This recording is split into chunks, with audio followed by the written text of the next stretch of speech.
باللہ من الشیطان الرجیم بسم اللہ الرحمن الرحیم لن تنالوا البر حتى تنفقوا مما تحبون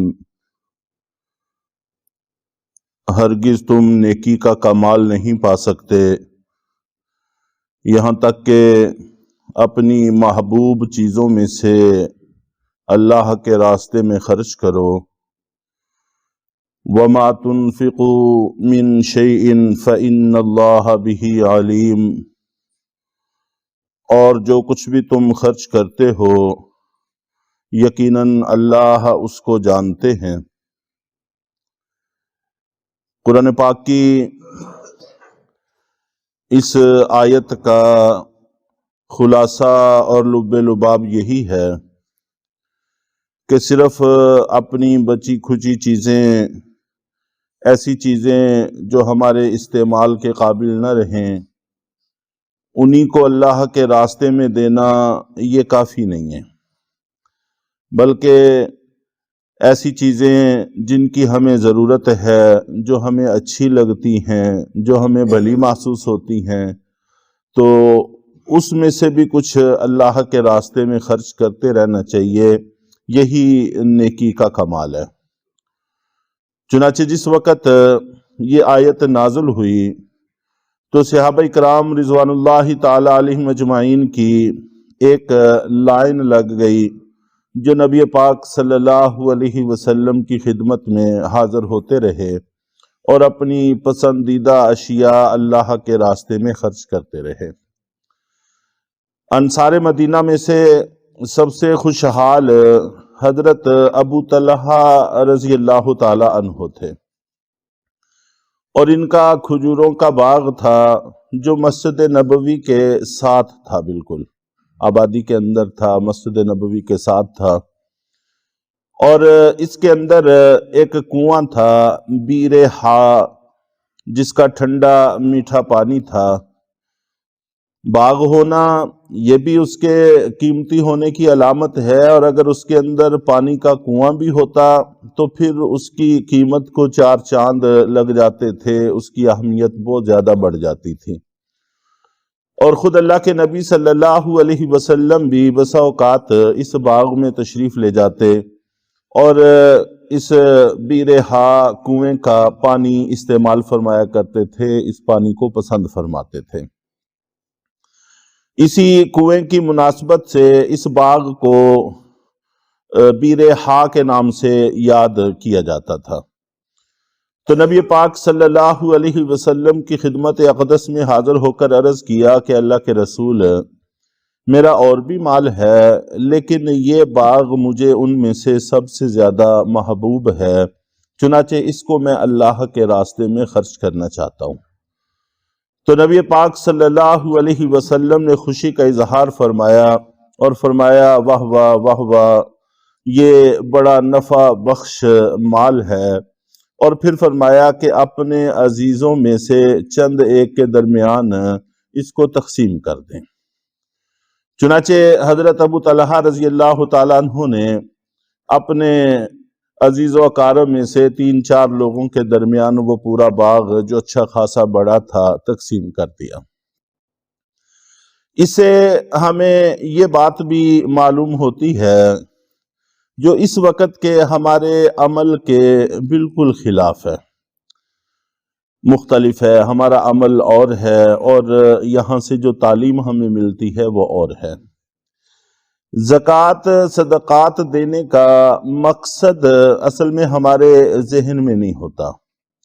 مقصد یہ ہوتا ہے کہ ہم لوگوں کو فقر سے نکال کر غنا کی حد میں داخل کریں، اور عام طور پر ہماری صورتحال یہ ہوتی ہے کہ ہم اپنی زکوٰۃ کے مال کو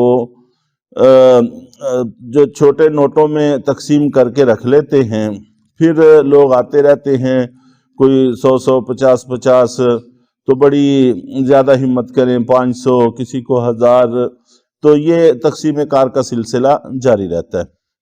اس میں اور بہت ساری قباحتیں اور بہت ساری بے احتیاطیوں کے ساتھ ساتھ یہ بھی ہے کہ اس سے کبھی بھی جس کو آپ نے دیا ہے اس کی حالت بہتر نہیں ہو سکتی۔ اتنے مال سے کبھی بھی انسان فقر سے نکل کر غنا میں داخل نہیں ہو سکتا۔ تو کسی کو اتنی معتدل مقدار دی جائے کہ واقعی اس کی حالت اگر وہ اس سے بدلنا چاہے تو اپنی حالت کو بدل سکے، کوئی روزگار بنا سکے، اتنا دینا چاہیے۔ تو 3-4 لوگوں کے درمیان پورا باغ تقسیم کر دیا، جس سے ان کی حالت بہت بہتر اور اچھی ہو گئی۔ اسی طرح اور صحابہ کرام مثلا حضرت زید ابن حارثہ رضی اللہ تعالیٰ عنہ حاضر خدمت ہوئے۔ یہ اللہ کے نبی صلی اللہ علیہ وسلم کے منہ بولے بیٹے تھے، قرآن پاک میں ان کا تذکرہ بھی ہے۔ تو یہ حاضر ہوئے اور انہوں نے عرض کیا کہ اللہ کے رسول، میرے پاس ایک گھوڑا ہے جس کی چال بڑی اچھی ہے، باغتا بہت اچھا ہے، جہاد میں بڑا کام دیتا ہے، اور مجھے اپنے مال میں سے سب سے زیادہ محبوب بھی ہے۔ تو آپ نے فرمایا کہ بہت اچھا۔ آپ نے ان سے وہ گھوڑا لیا اور لے کر انہی کے بیٹے حضرت اسامہ ابن زید رضی اللہ تعالیٰ عنہ کو عنایت فرما دیا۔ اس سے حضرت زید رضی اللہ تعالیٰ عنہ کو تردد بھی ہوا کہ میں نے تو اللہ کے راستے میں خرچ کیا ہے، تو اللہ کی خوشنودی کے لیے خرچ کیا ہے، اور یہ میرے ہی بیٹے کے ہاتھ چلا گیا ہے۔ تو اللہ کے نبی صلی اللہ علیہ وسلم نے جب اس بات کو بانپا تو فرمایا کہ تردد نہ کرو، جو تم نے اللہ کے راستے میں خرچ کیا ہے اللہ نے اس کو قبول کر لیا ہے۔ تو گویا آپ کی طرف سے گارنٹی اور سند حاصل ہو گئی، اللہ نے اس کو قبول کر لیا ہے، اور جس کو میں نے دیا ہے وہ اس کا اہل ہے، چنانچہ وہ اس پر بیٹھ کر جہاد کیا کرے گا۔ تو حضرت اسامہ رضی اللہ تعالیٰ عنہ کو وہ دیا گیا، اور جو آپ نے اپنی حیات طیبہ میں سب سے آخری لشکر تیار کیا تھا وہ یہی لشکر اسامہ تھا۔ حضرت اسامہ رضی اللہ تعالیٰ عنہ ہی اس کے امیر تھے، جس کو بعد میں حضرت ابوبکر صدیق رضی اللہ تعالیٰ عنہ نے روانہ فرمایا۔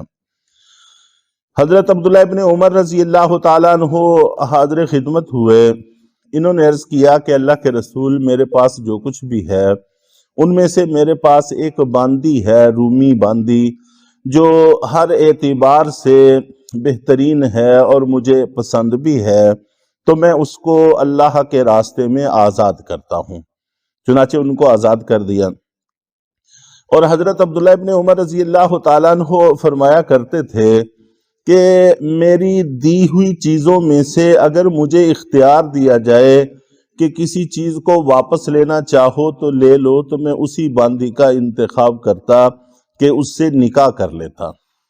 آزاد کر دیا، آزاد کرنے کا پورا اجر حاصل ہو گیا، اور آزاد کرنے کے بعد ان سے نکاح کر لینا یہ پہلی نیکی کو متاثر نہیں کرتا تھا، لیکن پھر بھی ان کے ضمیر نے ان کو اس کی اجازت نہیں دی، اور انہوں نے کہا کہ میں اس کو اللہ کے راستے میں آزاد کر چکا ہوں۔ پھر انہی کے مشورے سے اپنے ایک شاگرد حضرت نافع رضی اللہ تعالیٰ عنہ سے ان کا نکاح کروا دیا، اور خود ان سے نکاح بھی نہیں کیا۔ یہ صحابہ کرام رضوان اللہ تعالیٰ علیہم اجمعین کا طرز تھا، اور ایک لمبی فہرست ہے واقعات کی۔